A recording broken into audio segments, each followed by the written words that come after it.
Talking about Yellowstone National Park may be a bit obvious for a travel channel, but it's so popular in travel videos because it's that awesome, and it is a must-see park for any nature lover, and even those who aren't. Hi everyone, I'm Amber with Greater Travel, and Yellowstone is where it's at for fun things to do, beautiful sights, wildlife to see, waterfalls, mountains, family fun, camping, and more. So stick around to get all the info, and be sure to stay until the end to find out about a special gift. So what is there to do at Yellowstone and the surrounding areas? Do you just go and see beautiful things and walk around? You can, if that's what you enjoy, but there are other things you can do too.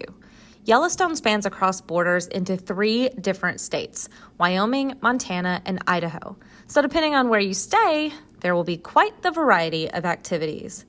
In addition to Yellowstone, in Wyoming, you can see plenty of other lakes, rivers, and mountains that are not in the park. In Montana, you can visit different cities, take scenic drives, and nature and wildlife tours. And last but not least, you can visit Craters of the Moon National Park in Idaho. But we're here to talk about Yellowstone National Park, and there's plenty to do just in the park itself. There are winter activities for all you snow lovers out there, especially in the Montana parts of the park, and on up into Glacier National Park, like skiing, snowboarding, hot springs, dog sledding, snow coach tours, sleigh rides, snowmobiling, snowshoeing, ice climbing, and even ice fishing. Many of these things do cost money, so that's something you'll need to think about before planning to do them. So just be mindful of that when planning your Yellowstone or Glacier National Park trip. If you are going in the winter and you want to take advantage of some of those winter activities, be sure to go to the Yellowstone National Park website to check out the important tips and safety reminders so that you know how to keep yourself safe. For example, on the website, they have a list of safety reminders like always skiing with someone else, drinking plenty of water, not approaching the wildlife, watching out for avalanche danger, and considering the elevation and the weather for while you're going to be there. You also want to consider trail etiquette, not walking directly in front of others who are on the trail. You're going to need to think about proper clothing and equipment, and which trails you want to go on.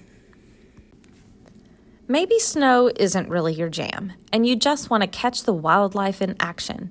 Your number one priority needs to be safety, so be sure to check the safety recommendations on the park website. You definitely want to stay far away from the animals because wild animal behavior is unpredictable, and you never know what may scare them or make them show aggression. So again, check the safety information on the website and follow those guidelines for your and your group's safety. When you go to the Yellowstone website, you will be able to click on a tab about wildlife safety. There you will find out the list of things that the park rangers recommend to keep you safe, which include never approaching or pursuing an animal to take its picture, and instead to use binoculars or a telephoto lens to get a better view. If you cause an animal to move, you're too close. You want to stay back because it's just too dangerous to be that close. If you are watching bears, you want to stay in your car or as close to your car as you can so that you can get away quickly if there's a problem.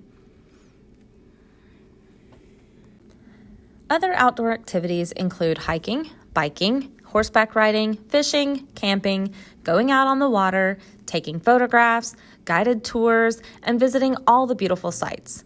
According to the park website, there are more than 10,000 thermal features, including the world's greatest concentration of geysers, as well as hot springs, mud pots, and steam vents.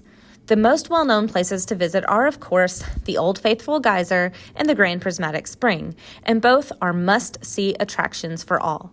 But please be careful when visiting any of the hot springs or thermal basins or anything with high temperatures, as they are very dangerous. I cannot stress enough the importance of checking all the safety measures and rules on the park website and to pay special attention to any warning signs, stay on designated pathways, etc.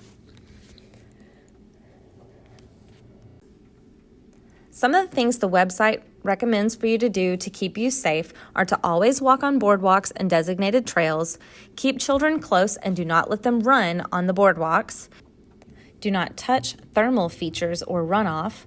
Swimming or soaking in hot springs is prohibited. More than 20 people have died from burns suffered after they entered or fell into Yellowstone's hot springs. Pets are prohibited in thermal areas. Do not throw objects into hot springs or other hydrothermal features. Toxic gases may accumulate to dangerous levels in some hydrothermal areas. If you begin to feel sick while exploring one of the geyser basins, leave the area immediately. If all the dangers haven't frightened you away, you may be ready to start planning where to stay during your visit. There are plenty of resorts around, like the Old Faithful Inn and Canyon Lodge and Cabins, but there are also camping, RV parks, and hotels, depending on your budget and what type of experience you want. Maybe you want to rough it in a tent, or maybe you need every comfort available. Either way, there is some place for you. If you're looking for tent camping, those sites are plentiful, but you'll want to book early because Yellowstone is a popular place. Don't forget to get your park pass and site booked and get your reservations set up for any activities that may need scheduling ahead of time. This can typically be done online. Stuff to do? Check. Stuff to see? Check. Stuff to stay away from? Check. But what about the food? Don't worry, there are plenty of options. There are restaurants around several locations throughout, especially near Old Faithful and the Lake Village area. But you will want to check the website for openings and closures, as some restaurants are only open during the certain times of the year. There is summer dining at Canyon Village, Grant Village, Lake Village Fishing Bridge and Bridge Bay, Mammoth Hot Springs, Old Faithful, and Tower Roosevelt. There's winter dining in Madison Junction, Mammoth Hot Springs, and Old Faithful. And don't forget about picnics. You can always bring your own food and take in the sights while snacking on sandwiches and chips or your other favorite picnic items. There are also some very important rules about eating in the parks that you definitely don't want to ignore. Check the website for those tips. You definitely don't want to feed wild animals, including birds and squirrels. Animals that become dependent on human food may become aggressive toward people and have to be put down. Store all food when not in use. Use stoves and fire properly. And don't camp in the picnic areas because animals might come in to those areas to find scraps. Okay, so some of you might be thinking, what about the kids? National parks are so great for kids, for education, for experiences, and of course, becoming a junior ranger. Kids can get passport stamps, ask rangers questions, plan their own adventures, and take the oath to become a junior ranger. You can also download booklets and virtual badges. You do need to check the website as some of these services are not always available, but definitely ask a park ranger about becoming a junior ranger and what all is available for your little ones. Most parks have booklets for citing specific plant and animal life while exploring, so check for Yellowstone while you're there. One of my favorite things about travel is learning about the history, and there's plenty to learn for adults too at Yellowstone.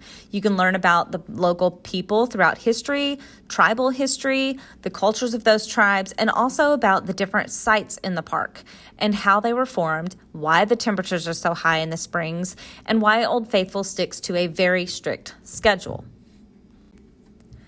We've touched on a lot of things at this point, but here's the thing. You cannot forget about shopping when you're going on vacation anywhere, and Yellowstone is no exception. You need a t-shirt and souvenirs, all the magnets and shot glasses, all the things, right?